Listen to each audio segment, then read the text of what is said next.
আসসালামু আলাইকুম। আশা করি যে যেখানে আছেন ভালো আছেন। আমি আজকে একটা বিশেষ ভিডিও নিয়ে আসছি আপনাদের মাঝে।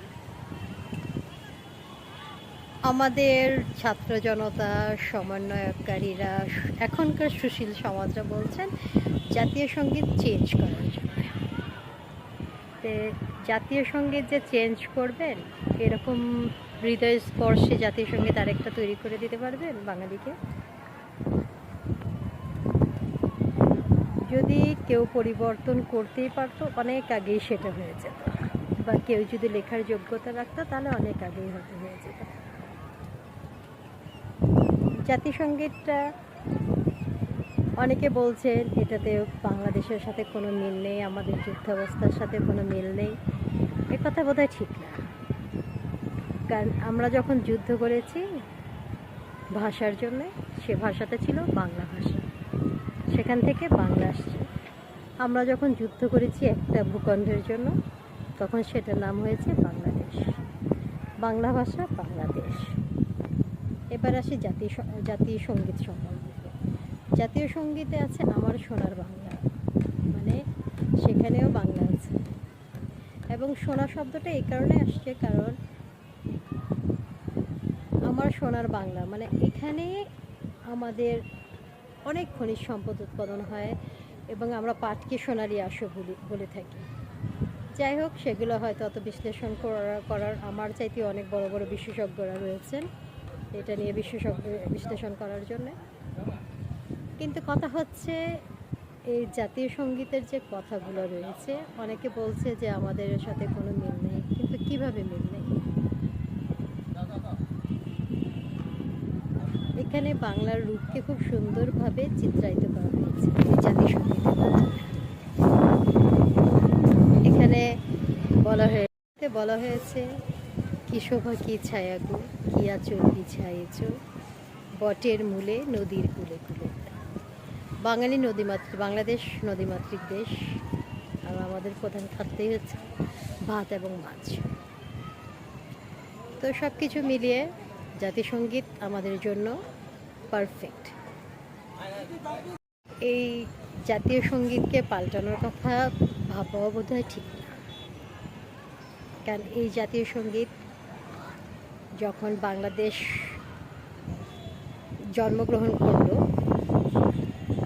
জন্মগ্রহণে আমি বলবো, কারণ একটা দেশ যখন তার নিজস্ব অস্তিত্ব ফিরে পেল, তখন একটা জাতীয় সঙ্গীতের দরকার ছিল, জাতীয় সঙ্গীতের। তখন সেই জাতীয় সঙ্গীতটা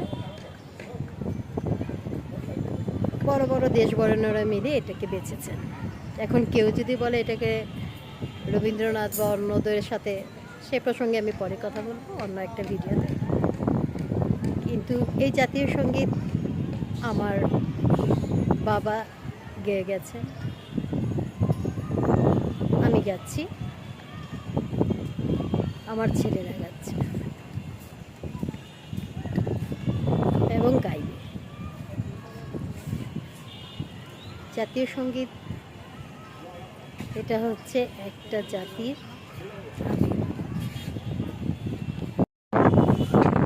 আমার জাতীয় সঙ্গীত আমার কাছে খুব প্রিয়, খুব আবেগ মধুর এবং খুবই যত্ন করে তৈরি করা এবং খুব যত্ন করে গাওয়া হয়েছে, সুর দেওয়া হয়েছে।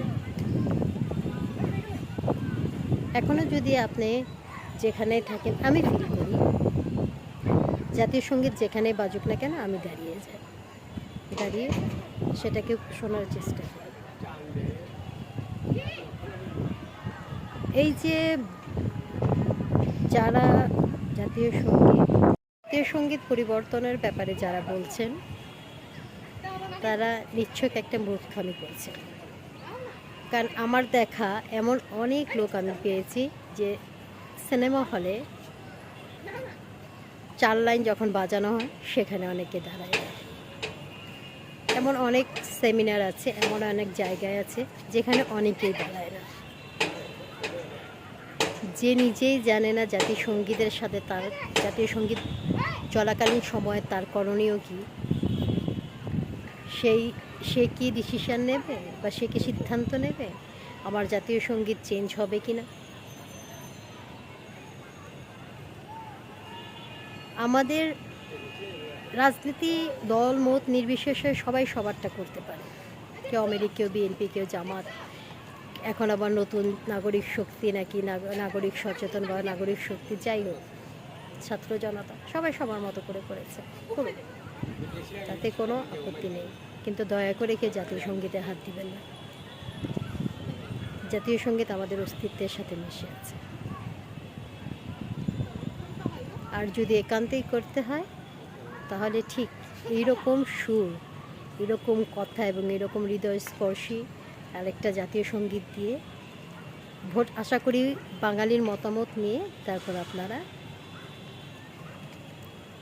খোলাখুলিভাবে বাঙালির মতামত নেবেন জাতীয় সঙ্গীত পরিবর্তনের ব্যাপারে, তারপর আপনারা জাতীয় সঙ্গীত পরিবর্তন করবেন। সবাই ভালো থাকবেন। আল্লাহ হাফেজ।